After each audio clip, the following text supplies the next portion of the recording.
Drunken డ్రైవ్లో పట్టుబడ్డాడట. Auto driver ఆత్మహత్య చేసుకున్నాడు. కుషాయిగూడ ట్రాఫిక్ పోలీస్ స్టేషన్ ముందు పెట్రోల్ పోసుకొని నిప్పంటించుకున్నాడట. ఏం దారుణం పాపం. డ్రంకన్ డ్రైవ్లో దొరికిండట. మరి వేధించిర్రా, ఏం చేసిర్రు?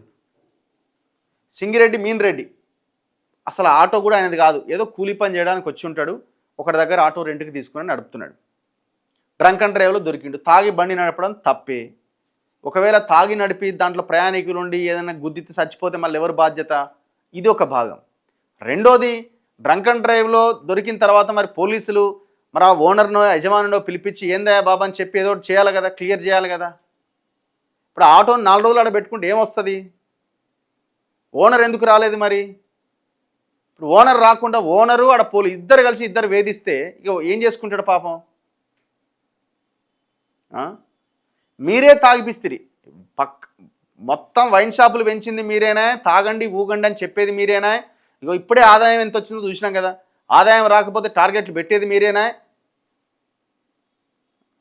సరే, తాగి బండి నడపడం తప్పే, కానీ జరిగిన తర్వాత దాన్ని అతనికి కౌన్సిలింగ్ ఇచ్చి బాబు ఇట్లా కాదు ఇట్లా అని చెప్పిన తర్వాత ఆ బండి అతనికి ఇచ్చి నడుపుకునేలాగా చేయాలి కదా. వేధిస్తే ఏమొస్తుంది? ఇప్పుడు ప్రాణం పోయింది. ఎంత ఘోరం చూడండి. అసలు మీరు చూడండి, పోలీసులు, ఈ ట్రాఫిక్ పోలీసులు డ్రంకన్ డ్రైవ్ అన్నది దానికి ఒక టార్గెట్ ఉంటుంది. వాళ్ళు ఆ పోలీస్ స్టేషన్ నుంచి బయటకు వచ్చినప్పుడే అనుకో టార్గెట్ ఇవాళ ఒక 50 కావాలి ఏదేమైనా.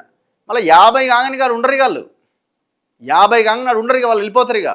ఇక మళ్ళీ నెక్స్ట్ ఒకవేళ తాగిన వాళ్ళు దొరకలేదనుకోండి, ఏమనుకోవాలా? అబ్బా ఎవరు తాగుతలేరేమో, బండి తాగి నడుపుతలేరు, మంచిది ఇది అని అనుకోవాలి. అట్లా అనుకోరు.